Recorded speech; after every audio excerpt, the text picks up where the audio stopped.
Je reprendrai d'abord à Monsieur Ciotti, qui a mobilisé les mots les plus durs vis-à-vis de l'Europe et des États-Unis, mais que je n'ai pas entendu tout à l'heure à la tribune condamner l'attitude de Vladimir Poutine, qui depuis 3 ans maintenant, et en réalité depuis 10 ans, agresse constamment l'Ukraine, mais ne s'arrête pas là, puisque ce sont aussi la Moldavie, la Géorgie et un certain nombre de pays européens qui sont concernés. Madame Le Pen, vous avez rappelé que la France a eu raison de soutenir l'Ukraine. Vous avez rappelé l'aide civile et militaire qui a été apportée. Vous avez soulevé un point qui est celui de la mobilisation des actifs russes gelés.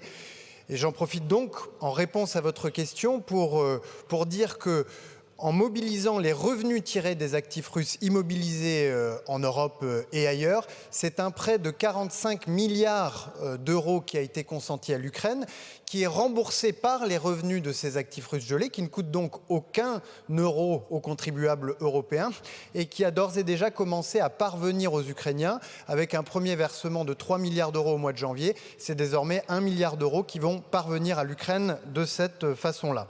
Vous avez cité l'OTAN comme justification de la guerre. Je laisserai Sébastien Lecornu y revenir, mais il va de soi que c'est un prétexte qui est donné par Vladimir Poutine depuis le début pour justifier sa guerre d'agression qui visait et la répression des manifestations qui, dès 2014, visait à faire obstacle à l'aspiration légitime du peuple ukrainien à se rapprocher de l'Union européenne. L'OTAN est une alliance qui est essentiellement défensive, comme l'ont montré d'ailleurs la Finlande et la Suède lorsqu'elles ont décidé, pour se protéger de l'agressivité russe, de faire leur entrée dans notre alliance. Vous avez cité les réunions à Riyad et Istanbul qui ont vu des rencontres entre les États-Unis et la Russie, mais vous avez omis de rappeler les 2 rencontres importantes qui se sont tenues, la première le 17 février à Paris et la deuxième hier à Londres, et qui ont rassemblé non seulement les Européens, mais au-delà, avec les Norvégiens, les Canadiens et les Ukrainiens. Le président Volodymyr Zelensky était hier à Londres pour témoigner de l'unité de l'Ukraine avec ses alliés. Et puis pour finir, vous avez convoqué Talleyrand pour railler une vidéo que j'ai mise en ligne. J'accueille la critique avec beaucoup d'humilité, d'autant que cette vidéo n'a rien à envier aux TikTokeries de M. Bardella. Monsieur Attal a rappelé que la guerre d'agression russe en Ukraine n'est pas une guerre lointaine. Parce qu'aujourd'hui, c'est l'ensemble de l'Union européenne qui est ciblée par les attaques multiples, variées de la Russie. Rappelons-nous les mains rouges, rappelons-nous les cercueils, rappelons-nous les étoiles de David. Regardons ce qui s'est passé en Roumanie avec l'annulation d'une élection présidentielle ou encore les colis piégés en Allemagne. C'est toute l'Europe qui est aujourd'hui ciblée par l'agressivité de la Russie. Il a rappelé l'aide fournie par la France à l'Ukraine et a proposé la saisine des actifs russes gelés, une mesure qui, à ce stade, ne fait pas l'objet d'un accord de la part des autorités françaises pour une raison simple. Nous avons assis sur le fondement des revenus tirés des actifs russes gelés ce prêt de 45 milliards d'euros qui, d'ores et déjà, parvient jusqu'à l'Ukraine, alors que la confiscation pure et simple de ces actifs représenterait pour la zone euro, pour la Banque centrale européenne, un risque financier trop important qui fragiliserait les États membres au moment où ils doivent être le plus fort possible pour soutenir l'Ukraine. Et puis, Gabriel Attal a évoqué l'accélération de l'adhésion à l'Union européenne de l'Ukraine. Sur ce point-là, la doctrine du gouvernement français est très claire. L'adhésion à l'Union européenne repose sur les mérites propres de chaque pays candidat. C'est-à-dire que, alors que l'Ukraine a commencé son processus d'adhésion, qui est un long processus, il n'y a pas de raccourci possible. C'est un processus exigeant qui garantit que tous les États qui rentrent partagent l'ensemble du corpus de valeurs et rattrapent, si l'on peut dire, les autres pays européens. Ceci étant dit, rien n'interdit les États membres d'aider les pays candidats, et c'est le cas de la France qui a détaché des experts techniques internationaux en Ukraine pour faciliter le processus d'adhésion.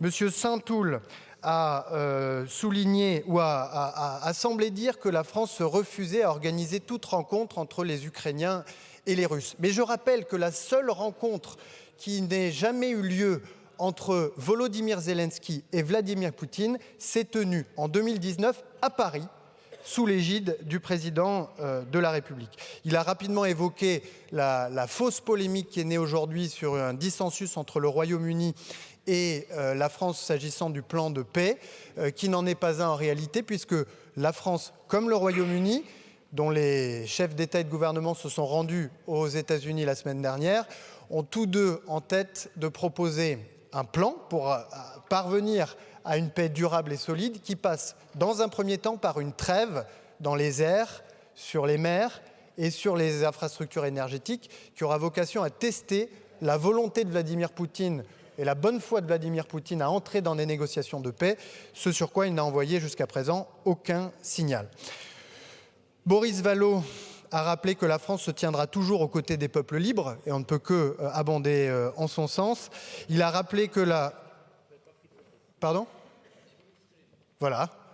Il a rappelé que vous avez rappelé que l'alliance nouée par les Russes avec les Nord-Coréens est une des dimensions ou d'une des extensions de cette menace que représente aujourd'hui la Russie pour l'ordre international fondé sur le droit.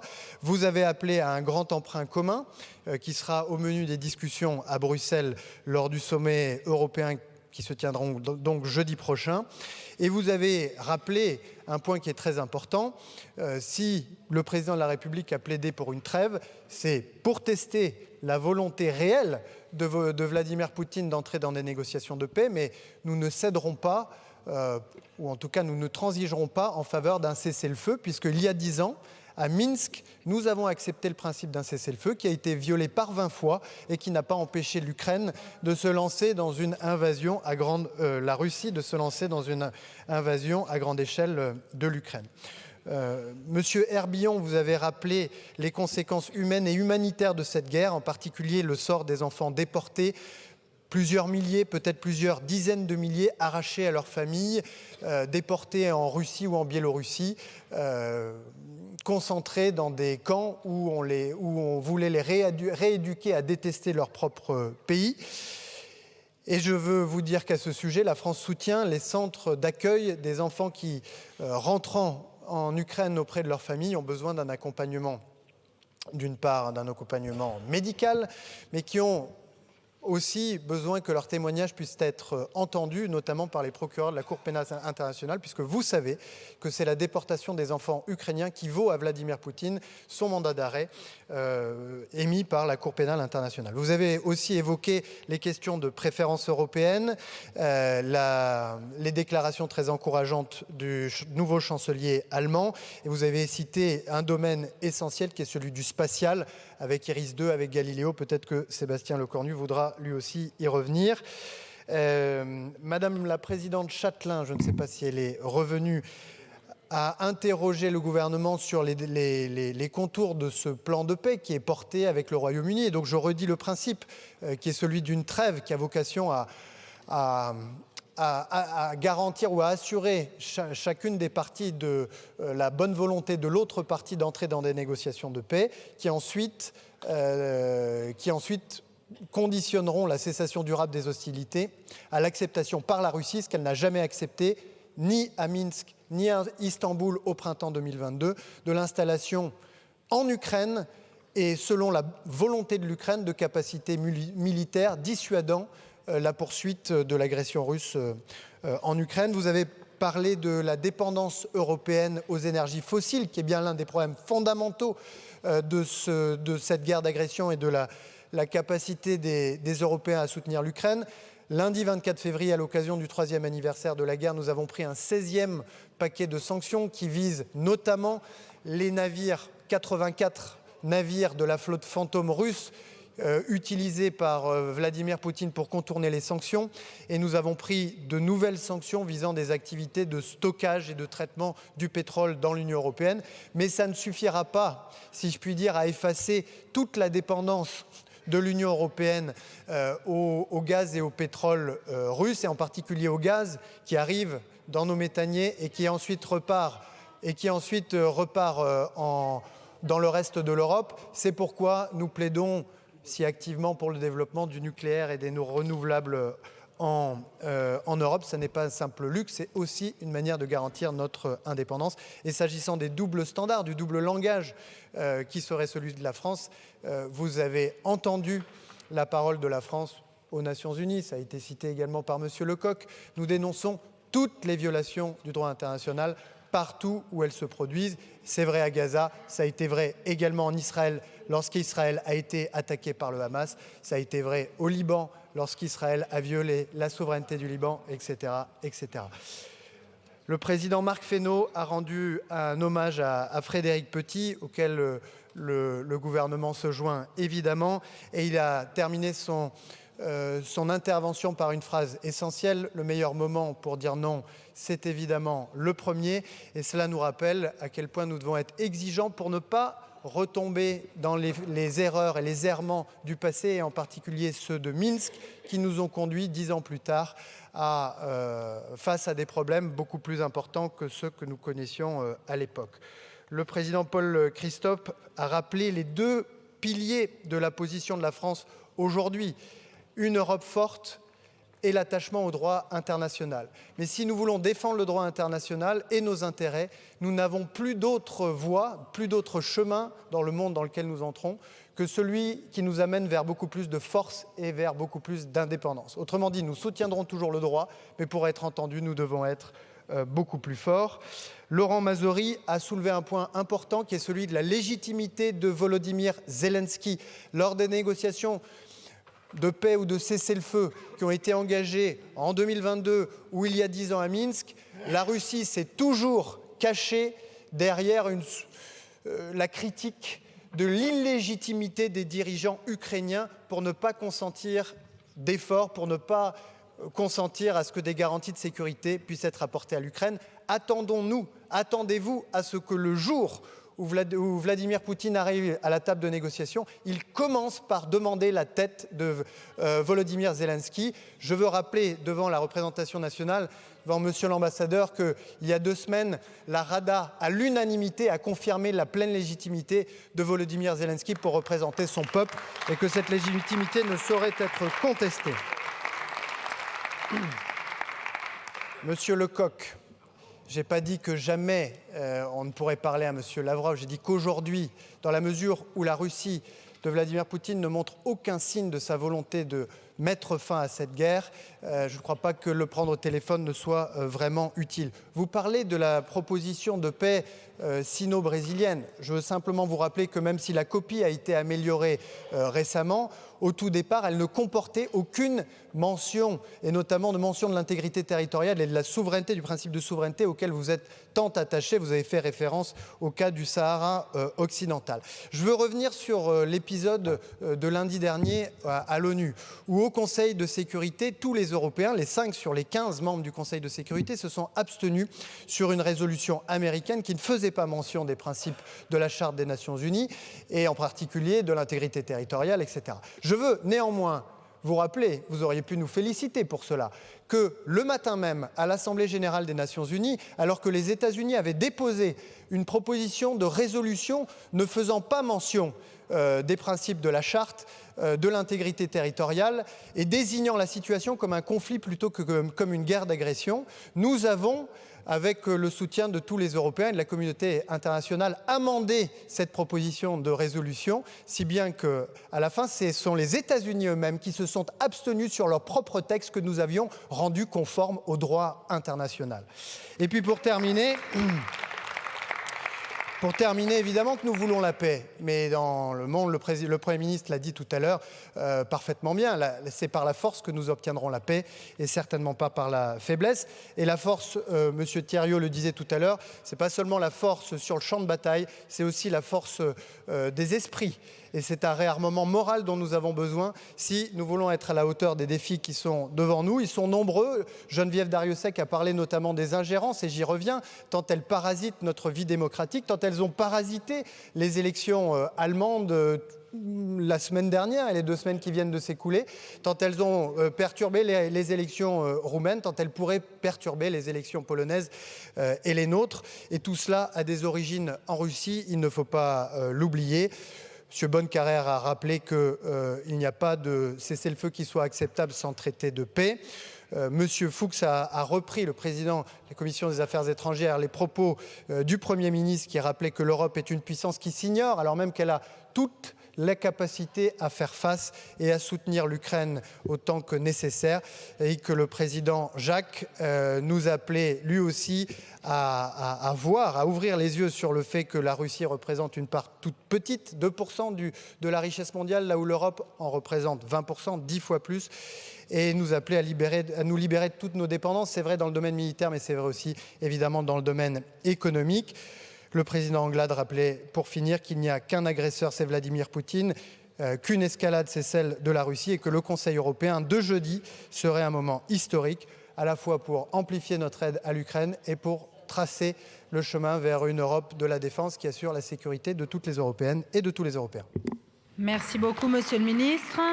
La parole est à Jean-Noël Barrot, ministre de l'Europe et des Affaires étrangères, ministre des Armées. Maintenant, c'est Sébastien Lecornu qui s'exprime. Président, mesdames et messieurs les députés, merci aux parlementaires qui se mobilisent sur un débat important jusqu'à cette heure tardive. Peut-être 5 points que je vais plutôt regrouper de manière thématique font l'objet, à mon avis, d'une suite de débats et que j'aimerais tracer ici devant vous, en réponse aussi aux différents interlocuteurs et intervenants, et en complément de ce que Jean-Noël Barrot a dit à l'instant et sous l'autorité du Premier ministre. Bon, déjà, il y a un petit décalage politico-médiatique avec la réalité tactique militaire sur le terrain. On a globalement un grignotage entre 50 et 100 km² par semaine sur la ligne de front, ce qui au regard de sa taille est assez résiduel, mais dit quelque chose de l'avantage qui est en train d'être donné aux forces armées de la Fédération de Russie, avec une résistance, ça a été dit, ukrainienne qui est importante, mais qui évidemment repose beaucoup sur les armes telles qu'elles arrivent actuellement en Ukraine. Et donc au fond on en a peu parlé, mais il faut d'abord que l'aide militaire continue d'arriver en Ukraine pour permettre justement d'avoir des négociations et des discussions qui se fassent dans un environnement dans lequel le rapport de force est tenu. C'est l'expression du président Trump, lui-même citant le président Reagan. Si c'est la paix par la force, cela suppose évidemment qu'il y ait toujours la force. Ça veut donc dire aussi qu'il nous faut préparer des paquets d'aide pour les semaines et les mois qui viennent, parce qu'il va y avoir un décalage entre le rythme des discussions politiques et diplomatiques et évidemment ce qui va se passer sur le terrain. Et même s'il y a trêve, ça a été dit par Jean-Noël Barrot, on le voit bien, la capacité à faire respecter cette trêve sur la partie terrestre, sur ligne de front aussi longue, va être redoutablement difficile à mettre en œuvre. Et donc évidemment la question de l'aide militaire va se poursuivre. On va la continuer dans les paramètres que vous connaissez, déjà parce que vous avez voté la loi de finances pour cette année, ce qui permet de sortir, vous savez, des vieux équipements du format de l'armée de terre française et dont l'Ukraine va immédiatement, évidemment, profiter. Je ne peux pas ne pas citer une fois de plus les véhicules de l'avant blindés, les AMX 10 RC, un certain nombre de missiles complexes en fin de vie. Et puis pour compléter peut-être la réponse du ministre Barrot à la présidente Le Pen, sur les avoirs gelés russes, on a isolé une tranche de ceux-ci pour acheter des armes directement à nos industriels de défense. La première tranche fait 304 millions d'euros. Ça nous a permis d'acheter des obus de 155 mm, des missiles Mistral, des missiles Aster d'ailleurs pour le Sante que nous avions donné avec l'Italie, mais aussi 12 canons César. Et donc moi je pousse beaucoup avec les diplomates du Quai d'Orsay à ce que dans les futurs paquets d'aide discutés à Bruxelles, on puisse continuer à récupérer cet argent parce que ça nous permet d'épargner le contribuable français et surtout de brancher directement cet argent sur les carnets de commandes de nos industriels européens. Et évidemment ça a quelque chose d'important, mais enfin, osons le dire, ça va dépendre aussi de la suite du sort de ces sanctions. Et vous le voyez bien que dans les paramètres de discussion actuellement tels qu'ils peuvent monter ici ou là, cette question n'est pas complètement irréversible pour l'avenir. Donc il faudra aussi se mobiliser. Deuxième famille de sujets, je suis frappé de voir au fond, le président Vallot l'a fait, quelques autres, mais on est peu rentré dans le détail cet après-midi sur le contenu même des garanties de sécurité. Or pourtant c'est ce qui mobilise beaucoup les médias, les commentateurs. Alors, parce que aussi les discussions sont ouvertes. Je vous réponds aussi, elles sont ouvertes. Elles sont ouvertes d'une part, secrètes parfois d'autre part, et que, vous l'avez bien compris, le cadre de discussion évolue. Néanmoins, pour rendre compte, le gouvernement puisse rendre compte au Parlement de ce qui peut exister, on voit bien qu'on a plusieurs pistes quand même de garantie de sécurité éventuelles. Les premiers, ça reste avant tout la question de l'avenir de l'armée ukrainienne. Parce que la première garantie de sécurité pour l'Ukraine reste l'armée ukrainienne. C'est du bon sens, mais on y revient, c'est tous les débats qui peuvent monter, je regarde Jean-Noël Barrot, mais on le voit dans la communication russe sur la démilitarisation de l'Ukraine. Ça renvoie à mon premier point sur la suite de l'aide à l'Ukraine, parce que même au moment où les armes vont se taire, il faudra continuer d'avoir un plan d'action pour aider justement l'armée ukrainienne. Donc ça, c'est un point qui est clé. Il n'est pas vrai qu'en équipement, il est vrai aussi sur les partenariats industriels, parce que créer des partenariats sur place en Ukraine, y compris pour nos industries de défense. On a commencé à le faire avec Arcus, avec Thales, avec KNDS, avec Delair de mémoire. Mais enfin, c'est un des moyens aussi de créer des garanties de sécurité sur le long terme. Et accessoirement, je le dis ici dans l'enceinte de l'Assemblée nationale, beaucoup de pays anglo-saxons ont pris de l'avance sur nous ces 10 ou 15 dernières années. Et donc, n'ayons aucune forme d'état d'âme à défendre aussi les intérêts des industries de défense françaises dans ce qui sera ce marché ukrainien sur le long terme. Il faut le dire malheureusement aussi clairement que cela, je crois que c'est important. La question de la formation, c'est pour ça qu'on a pris le risque de cette formation avec la brigade dite Anne de Kiev, c'est-à-dire de prendre en charge l'intégralité d'une brigade, parce que vous le voyez bien, quand les armes vont se taire, là aussi il faudra continuer à massifier cette formation. C'est vrai sur les grands combats d'infanterie, les fonctions de combat d'infanterie, pardon, mais ça sera vrai également sur un certain nombre de combats spécialisés. Puis ensuite, il y a la question de la présence des troupes, qui évidemment retient beaucoup l'attention médiatique ou politique. Je pense qu'il faut le redire, le chef de l'État l'a dit à de nombreuses reprises, le Premier ministre aussi, ce ne sont pas des troupes de combat. Je pense que il faut que dans le champ informationnel, politique et démocratique, on ne laisse pas à penser auprès de nos concitoyens que nous envisageons de mettre des troupes de combat en Ukraine. En revanche, des troupes de maintien de la paix, des troupes de réassurance, des troupes de déconfliction qui sont, mais autant de modèles d'emploi des forces armées françaises qu'on a déjà pu connaître dans le passé. Présence évidemment de l'armée française à Berlin-Ouest en son temps pendant la guerre froide, des mandats qui peuvent être sous Nations Unies. Ça, évidemment que ça existe dans les paramètres de discussion et de négociation, mais qu'il est trop tôt, nous n'en sommes pas là. Je reviens sur le décalage médiatique par rapport aux discussions du moment. Nous n'en sommes pas là, mais que la question évidemment existe. Parce que précisément, et ça a été dit par Jean-Noël Barrot, il y a eu Minsk 1, il y a eu Minsk 2, et que nous sommes bien en droit de nous poser la question des mécanismes à minima d'observation, voire mieux, de respect, évidemment, des différents cessez-le-feu, accords de paix qui pourraient être négociés. C'est évidemment le chemin qui est sur la table, mais nous n'en sommes qu'au début. Et c'est là où il y a un décalage parfois important, une fois de plus, entre nos débats et la réalité de ce qu'il convient de mettre en place. Troisième chose, notre propre réarmement. Sujet qu'on a largement débattu pendant la loi de programmation militaire, mais sur lequel j'aimerais, sous l'autorité du Premier ministre, en dire tout de même un mot. Je reste persuadé que les orientations que nous avons prises collectivement avec la loi de programmation militaire que vous avez adoptée, que les orientations sont bonnes. Les orientations, c'est le modèle d'armée, c'est l'épaulement, ça a été dit par le ministre Thiriot, entre le nucléaire et le conventionnel, c'est le principe de la souveraineté de notre industrie de défense.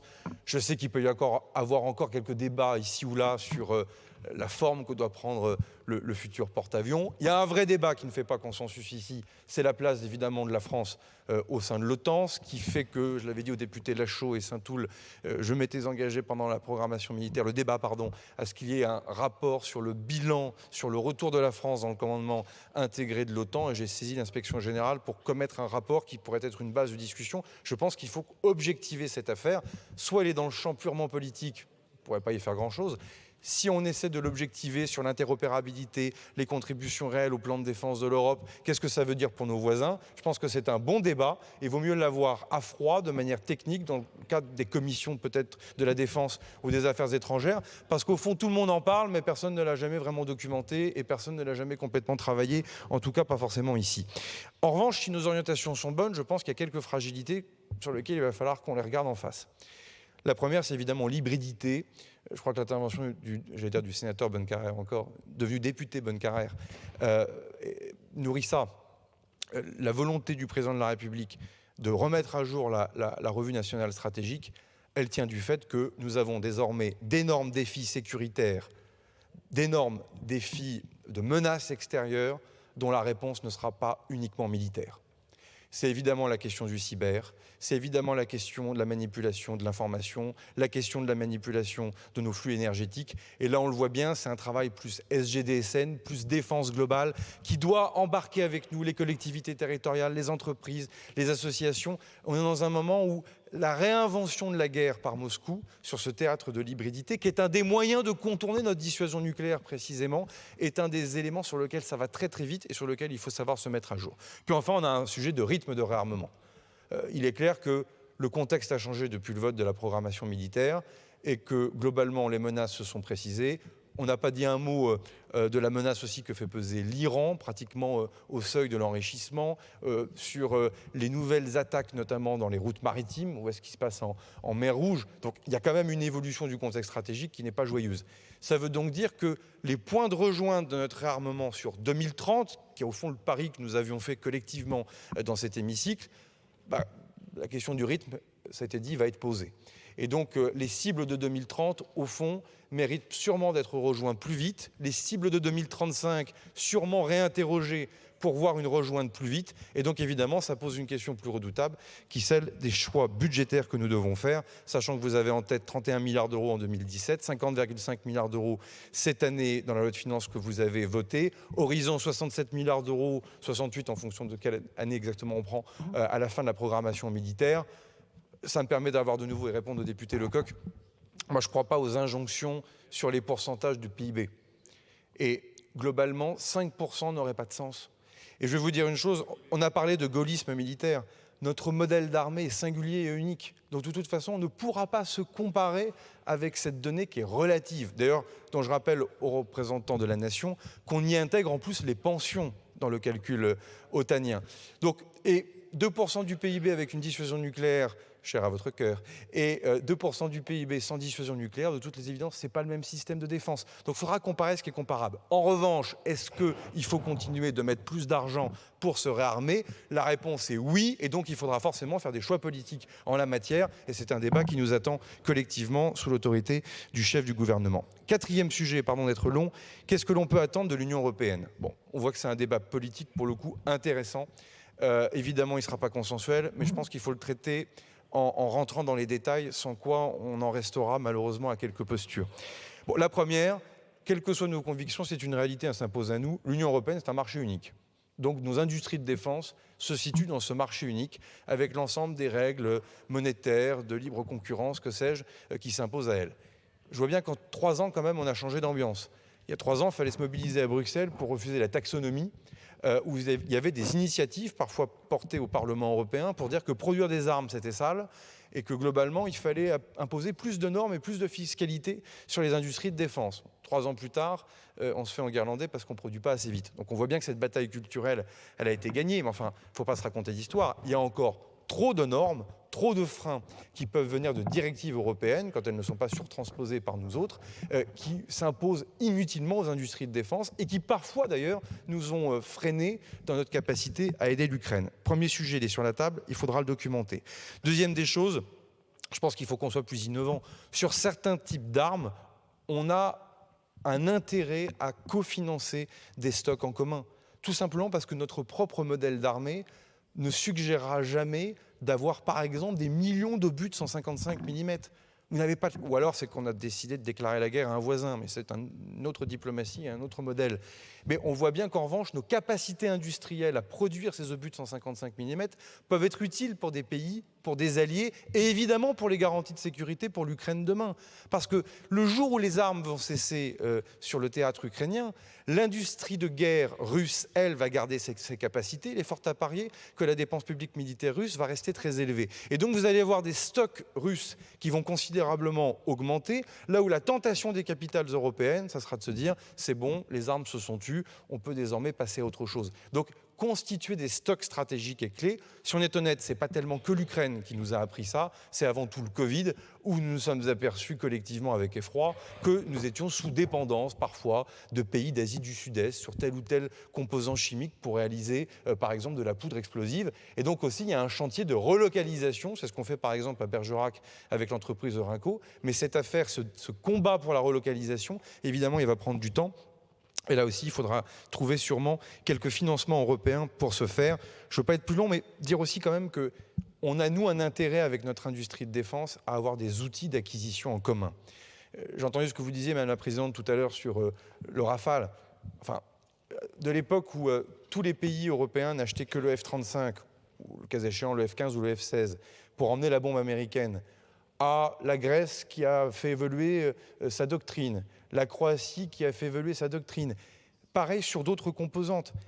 Que l'on gagne le prospect devenu marché des sous-marins à propulsion conventionnelle, Barracuda avec les Pays-Bas, qui est sûrement un des pays les plus atlantistes de la zone euro, dit qu'il y a quelque chose qui est en train de changer. La réalité, c'est qu'on était à moins de 10% d'exportation d'armes en Europe il y a 10 ans, et que l'année dernière, sur les 18 milliards d'euros de commandes, 10 milliards d'euros sur le continent européen. C'est pas comment dire, des paramètres qui sont complètement figés en ce moment. Et pour cause, les déclarations américaines sont pour le moins stupéfiantes parce qu'on a rarement vu en général un pays exportateur aussi maltraiter un marché qui lui était pourtant complètement acquis. Et donc on voit bien que nous Français, avec nos industries de défense, on a aussi des opportunités pour aller équilibrer notre modèle parce que toutes ces exportations seront autant d'efforts que nous n'aurons pas à faire pour amortir certains chocs. Un mot sur le spatial, la ministre Darrieussecq l'a dit, le député Herbillon. La tuyauterie européenne existe déjà, quelles que soient nos convictions là aussi. Vous êtes nombreux à être revenus d'ailleurs pendant les débats sur la programmation militaire. Aujourd'hui, certaines dépendances ne sont pas tolérables, pour ne pas citer Starlink. Donc la question d'Iris-Carré est clé. Le lancement du satellite CSO, qui malheureusement encore un peu décalé de quelque temps, Madame la Présidente, aussi. Et on le voit bien, la question spatiale est une question sur laquelle soit nous réagissons, soit nous allons très vite décrocher par rapport aux autres puissances. Et historiquement, certains sujets spatiaux sont complètement domestiques et souverains, certains sont partagés entre plusieurs nations européennes, et ça, pour le coup, évidemment, c'est un bon débat. Je veux juste terminer par mon 5e point, qui est notre dissuasion nucléaire. Personne n'a jamais dit qu'on la partagerait. Personne. Le mot « partager » n'a jamais été prononcé.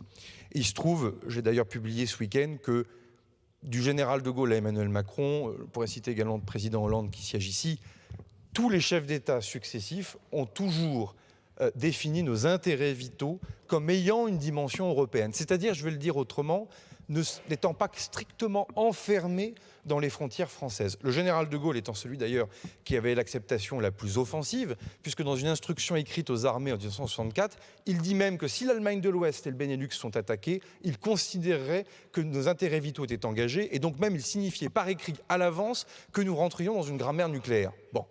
Mais il y en a d'autres expressions. La déclaration de Chequers, qui, avec les Britanniques, a cette formule très forte, mais que trop peu de gens connaissent, qui parle de schéma dans lequel il n'y a pas de schéma, pardonnez-moi, dans lequel les intérêts vitaux d'un pays et de l'autre ne seraient pas engagés pour l'autre. Ça veut dire qu'il y a pratiquement cet entremêlement d'intérêts vitaux entre les deux puissances nucléaires. Et pour quelle raison évidente ? Nous sommes voisins. C'est 1974, le sommet d'Ottawa de l'OTAN, qui dit que les forces nucléaires françaises concourent aux forces de dissuasion de l'Alliance. Ce qui fait qu'on n'est jamais rentré dans le comité des plans nucléaires de l'OTAN parce que nous y sommes complètement autonomes. Donc je pense que si on veut avancer dans ce débat, et moi je fais crédit à tout le monde de vouloir le faire de bonne foi, il n'y a pas de partage de la dissuasion nucléaire française. La production des armes, des vecteurs, leur contrôle gouvernemental que nous devons avec le Premier ministre au Président de la République, la mise en œuvre des forces nucléaires sont françaises et resteront françaises. La vraie nouveauté, c'est que nos pays voisins, face à la nouvelle donne stratégique américaine, posent des questions à la France sur l'impact de notre dissuasion pour des pays voisins, là où ils s'en sont toujours désintéressés, pour ne pas dire mieux ou pire, ont toujours considéré au fond que nous avions une dissuasion nucléaire plutôt égoïste. Si la main sur le bouton reste celui du chef de l'État, élu au suffrage universel, un peu pour cela aussi, depuis 1962, il n'en demeure pas moins que la manière dont on concourt à l'architecture de sécurité globale du continent européen est un beau débat et qu'il s'impose à nous. Et donc je pense qu'il faudra pouvoir le traiter là aussi dans l'enceinte des commissions de la défense et des affaires étrangères, parce que de toutes les façons, toutes les capitales européennes, toutes les gauches, toutes les droites, toutes les formations politiques de tous ces parlements, de toutes ces capitales vont nous poser la question. Donc autant nous tenir prêts à y répondre. Merci beaucoup, Monsieur le Ministre. La parole est à Monsieur le Premier ministre. Merci Madame la Présidente. 2 phrases. La première pour dire que j'ai été frappé par la qualité du débat. C'est pas chaque fois. Il arrive que ce soit moins moins frappant, moins évident, mais j'ai trouvé que l'expression de chacun des groupes, de chacune des sensibilités représentées dans cet hémicycle, avait donné au débat un tour et une signification que je trouve précieuse. Je suis très heureux que le débat ait eu cette tenue, cette expression nationale devant Monsieur l'ambassadeur d'Ukraine, parce qu'il aura mesuré, et ses compatriotes au travers de lui, et son président au travers de lui, à quel point aujourd'hui le sort de l'Ukraine, avec qui nous sommes liés depuis 1000 ans, le sort de l'Ukraine était important pour tous les Français. Et depuis le grave incident de vendredi soir, c'est devenu une dimension personnelle pour la conscience de beaucoup de nos compatriotes que nous étions au fond intimement liés au destin de votre pays.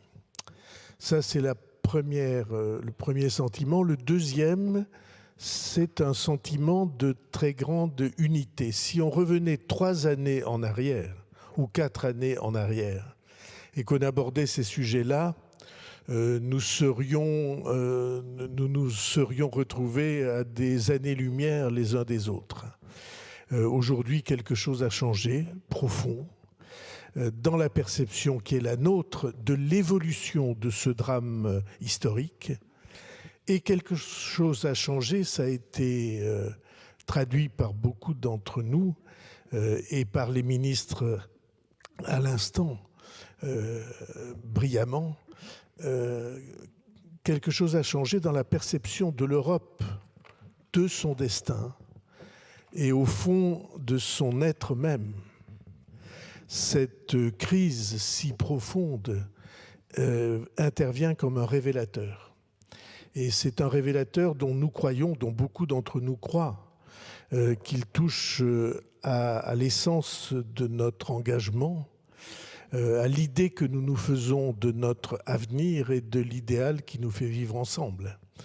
J'aime pas le mot de valeur parce qu'il est trop utilisé, mais je sais que sans idéal, on ne trouve pas le but du voyage que l'on fait ensemble. En tout cas, c'était très intéressant. Je suis sûr que bien des observateurs l'auront noté.